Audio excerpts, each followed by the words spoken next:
Can you? Oh, yeah. You can hear me. So, trust in the universe and in Doug. That's the message for today.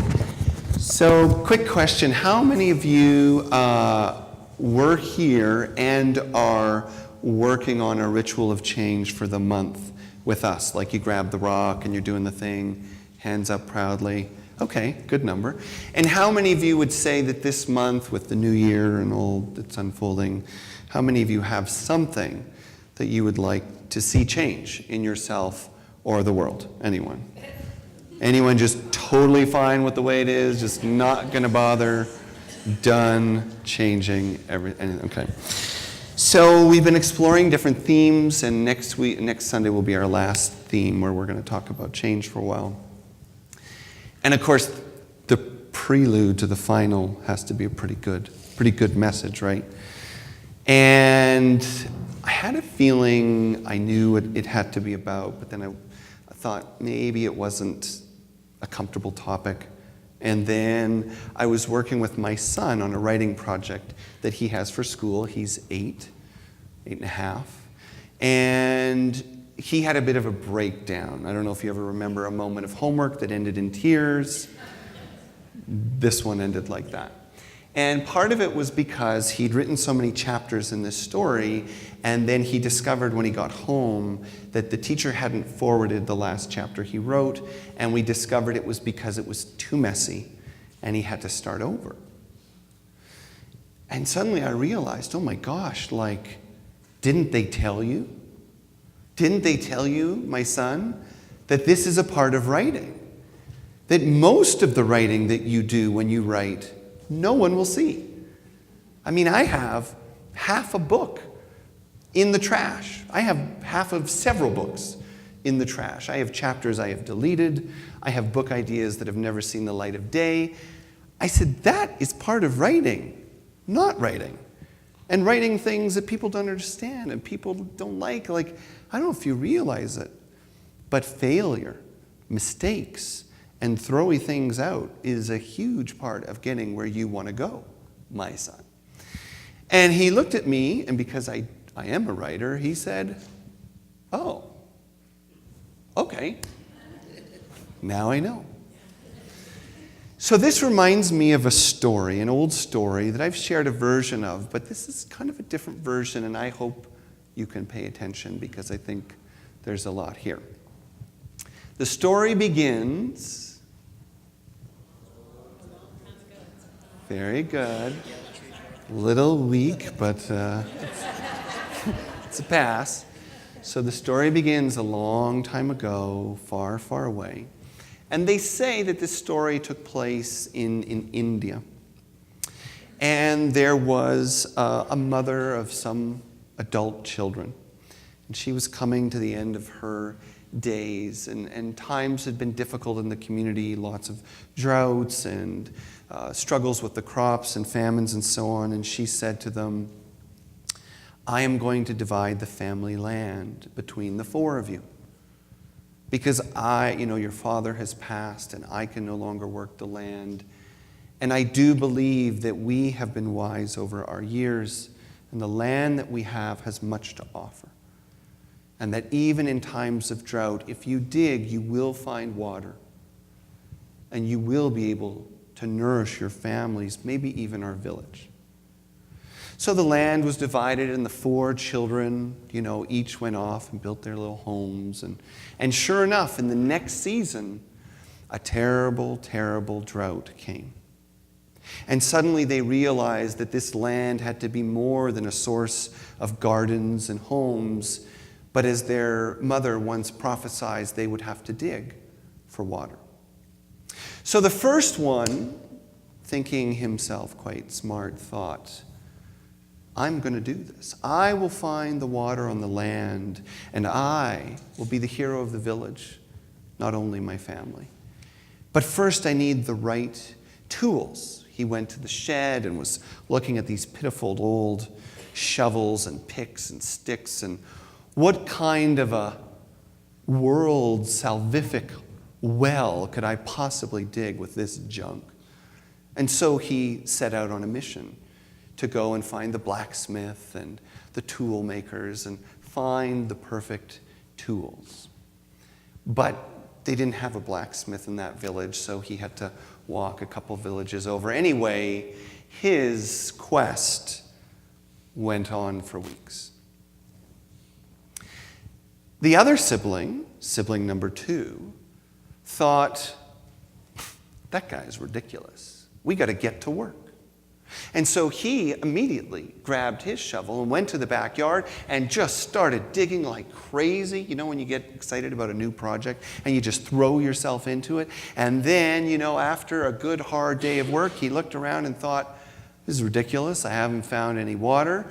Maybe I'll try over here. And so he moved to another spot and started digging, and nighttime came, and this is ridiculous. And he went in, and it went on like this for weeks until his land looked like a prairie dog colony. There were holes everywhere. Tiny holes, medium holes, pretty big holes, and he was exhausted. The third child, well, she too had land, and she too had tools, and she thought to herself, foolish brothers, typical men, no commitment, no perseverance. And she grabbed her tools and she started digging, and she knew one of the secrets of change. She knew one of the secrets of finding the destiny that you seek. And do you know what that is? Keep digging the same hole. Don't start over. Don't wait for the perfect tools. But she lived at the edge of the mountainous region of their village, and halfway through her first day, it started to rain. So she went in, prepared herself with rest for the next day.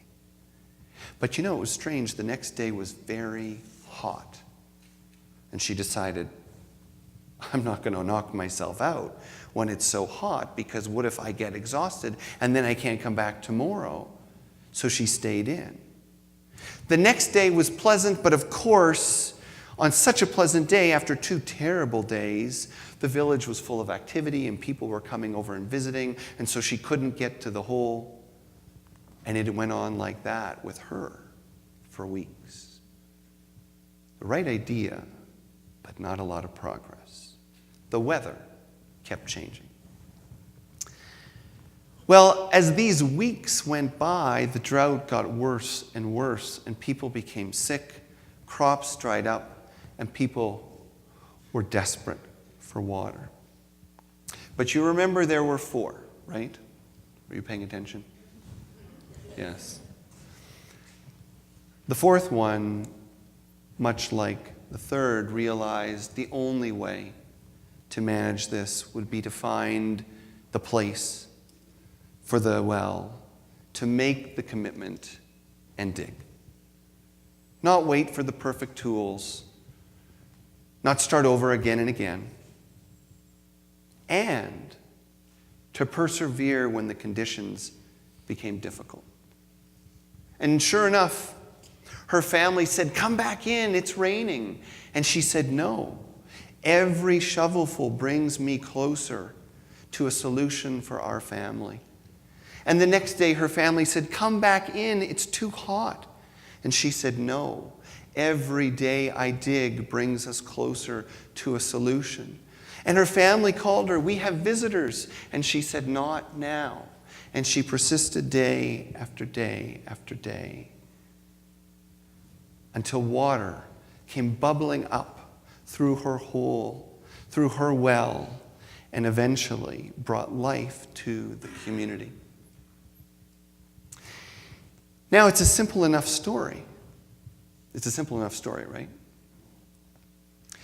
But this is really, I'd say, the majority of what we need to see and learn and feel and know about change. I mean, we can read change books and change classes, change workshops. All these things are helpful, but the lessons are somewhat simple in the end.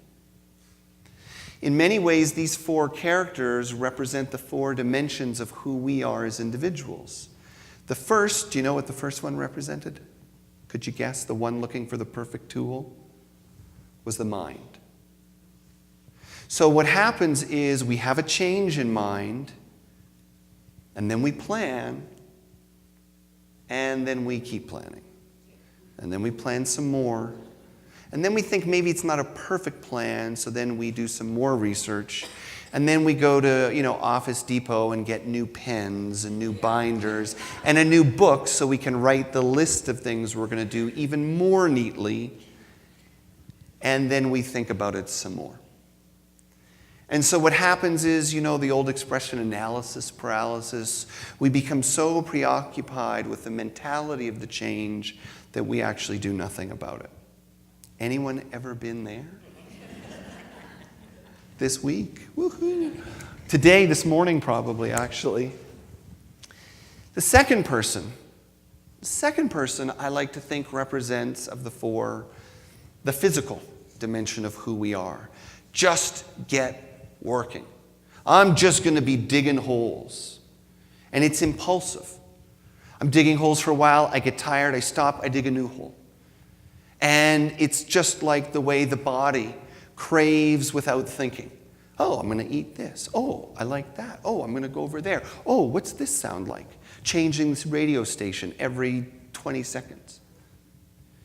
Changing where we want to go, who we want to be. Just keep doing stuff. Just keep working. That doesn't really get anywhere. Have you tried that one? Like, I'm going to wait till I find the perfect spiritual path, or the perfect partner, or the perfect job, or the perfect anything.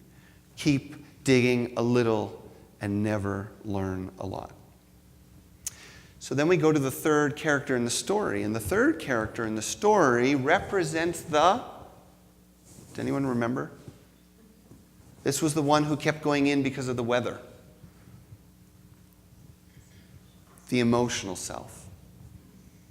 And this is probably one of the biggest, most overlooked factors in change. We talk about plans, we talk about steps, we talk about visions.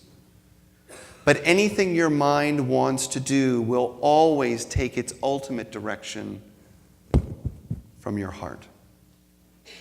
And that will work for you, and that will work against you. So if you've ever said to yourself, I'm going to eat less red meat and more salad, and I'm going to go running every day, and then didn't. Is that anyone here? It wasn't because you didn't know what to do. It wasn't because you didn't have the right information or ideas. It was because something inside you, something emotional, was still reaching for something else. Maybe the way you feel when you nurture yourself with comfort food. Maybe the way you feel when you don't face how out of shape you've become. The emotional world will make or break your change if you are not aware of it. Because like the weather in the story, it will always change. And today I'll make the change because I feel like it. And today I won't make the change because I don't feel like it. And tomorrow I won't make the change because you made me feel bad. And then they made me feel bad, and the government won't let me. So no change happens. Most of us then spend our lives juggling these three: the mind, the body, and the heart. But the great change agents of the world, like Martin Luther King, understood something, which is that there is a current in our lives, a force in our lives deeper than our emotions, wiser than our minds, and stronger than our bodies, and that is our soul, or our spirit, whatever you want to call it. And if your change is rooted there, if your clarity is rooted there, if your intuition, your intention, your direction is rooted there, then all you need to do is listen carefully and get to work. And yes, it will be hot some days, and it will be cold some days, and it will be uncomfortable some days, and some days you will have to not do the things you wish you could do, and that's just fine. That's how change happens. Dedication, perseverance, And so the topic that's so uncomfortable to talk about in the process of change is failure. Because failure and setback is going to happen. I would be lying to you if I said picture a perfect process and don't bother preparing for failure. What I'm going to tell you is picture a perfect process, picture a perfect outcome, and get ready to fail, to make mistakes, to slide back, and be ready for that. Ask yourself, what will I do when I get off the diet? What will I do when I lose my cool again? What will I do when I make that bad decision again? How will I prepare to fail? Because this is a human dimension, and our emotions, our culture, our family, our society, they're all going to get in the way. I know, it doesn't sound like a positive moment of change, but let's just face that. Let's just celebrate that and continue. Martin Luther King was arrested 20 times. Is that a setback? His house was shot at and firebombed. Is that a setback? Did he stop? Did he give up? Do millions of people enjoy the advancement of justice, social, cultural, and racial justice in this country because he gave up? Because he said, whoa, this is getting way too uncomfortable. I'm just going to move to another part of the country and pastor a little church and bide my time away. No, he said, I will continue this. Day after day, moment after moment, choice after choice, and challenge after challenge. And he understood one of the most powerful things that we have been trying to explore in different ways, which is that change does not happen in an episode or an event. It's a process over time. He knew that, and he accepted that. It was actually totally fine, I know, in his heart and mind, to die whenever he needed to die, to fail whenever he needed to fail, because it wasn't going to all happen in his lifetime. And it might not happen in our lifetime. But that doesn't stop you from working towards the change, from making the decisions, investing yourself, making the choices in all the change this world is calling for. From justice of the races and the sexes and cultures and politics and countries, to justice and harmony in our homes and our hearts and how we treat ourselves and each other. It's not going to happen in one conversation or one commitment or one decision. It's going to grow and evolve over time, choice by choice, practice by practice, demonstration by demonstration, and then you will become the change that you seek. So let's close by shutting our eyes for just a moment. And I'd like you to hold that vision of the change that you long for, whether it's in your heart, your mind, your family, your home, or our world. What will it look like when you have arrived? What will you be doing differently? What will it feel like? What does the fulfillment of that change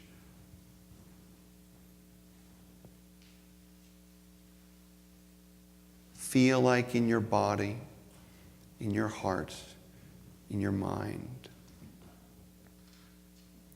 And when you falter along the way, who will you go to for support? How will you remember to stay on track? And most importantly, how will you stay connected to your soul and the force of spirit that is just waiting to move through you and create a better world?